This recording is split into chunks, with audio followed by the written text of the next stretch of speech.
Umar bin Khattab. Umar memang terkenal sebagai sosok yang berani juga bijaksana.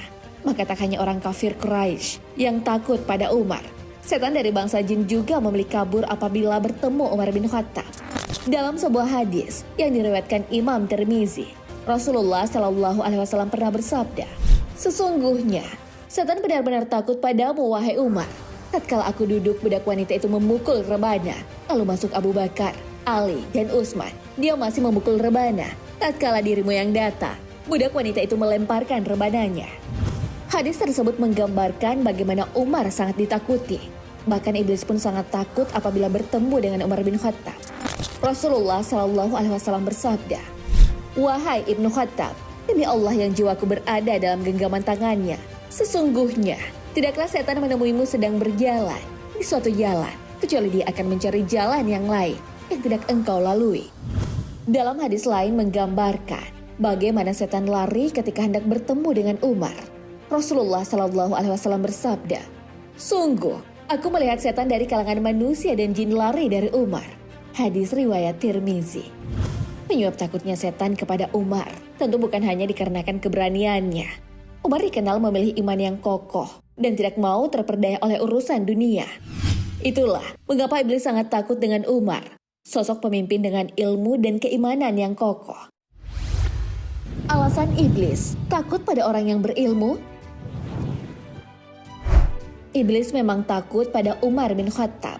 Namun ternyata secara umum iblis lebih takut pada orang yang berilmu dibandingkan dengan orang yang rajin sholat. Diriwayatkan bahwa seorang yang rajin ibadah dari kalangan Bani Israel beribadah kepada Allah Subhanahu wa Ta'ala di biaranya yang terletak di atas gunung. Sesekali ia keluar dari tempat ibadahnya berkeliling merenungkan kekuasaan Allah Subhanahu wa Ta'ala. Di sela-sela berkeliling, orang yang soleh tersebut melihat di jalan sosok manusia yang menebarkan bau tidak sedap darinya. Namun sosok saleh itu berpaling menuju ke tempat lain, sehingga dia terlindungi dari tercium bau yang tak sedap itu. Ketika setan itu menampakkan diri dalam bentuk seorang laki-laki solih yang memberi nasihat, setan berkata kepadanya, "Sungguh amal-amal kebaikanmu telah menguap dan persediaan amal kebaikanmu tidak dihitung di sisi Allah Subhanahu wa Ta'ala." Lantas si ahli ibadah bertanya, "Mengapa?"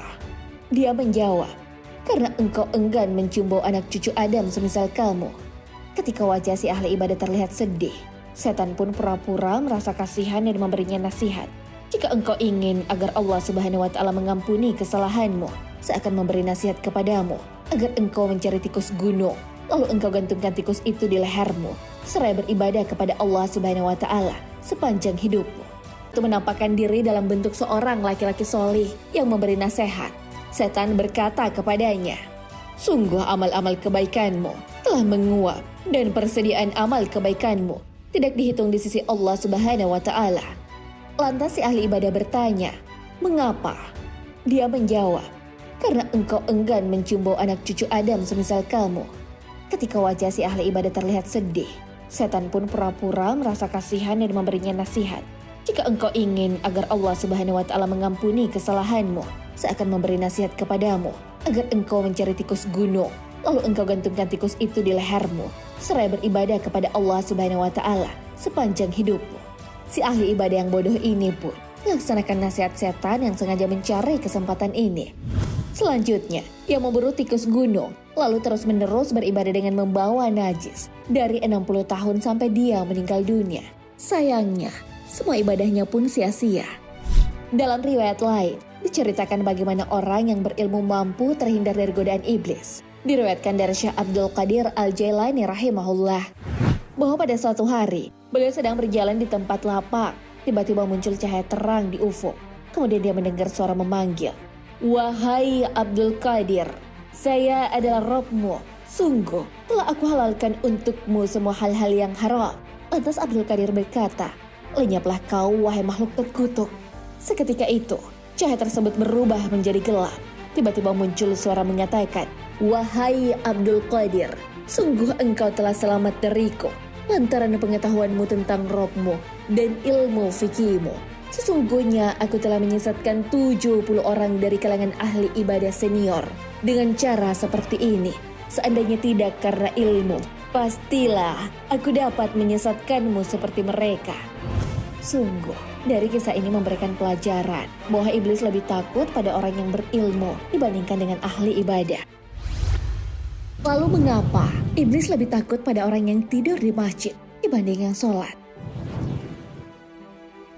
Dari kisah yang telah dibahas sebelumnya, dapat kita pahami bahwa iblis benar-benar lebih takut pada orang yang berilmu dibanding orang yang rajin ibadah.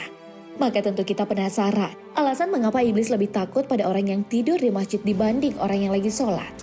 Terdapat sebuah riwayat ketika Rasulullah Shallallahu Alaihi Wasallam hendak memasuki masjid. Alangkah terkejutnya Rasulullah karena tepat di samping pintu masjid, Rasulullah melihat sesosok tubuh membayang dan akhirnya semakin jelas.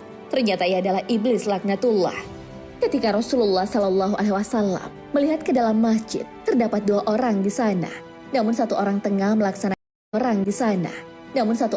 melaksanakan sholat, sedangkan yang satunya tampak tengah tertidur pulas dekat pintu. Iblis itu tampak gusar dan ragu antara masuk masjid atau tidak. Rasulullah Shallallahu Alaihi Wasallam pun bertanya, "Wahai iblis, apa yang sedang kamu lakukan di sini?"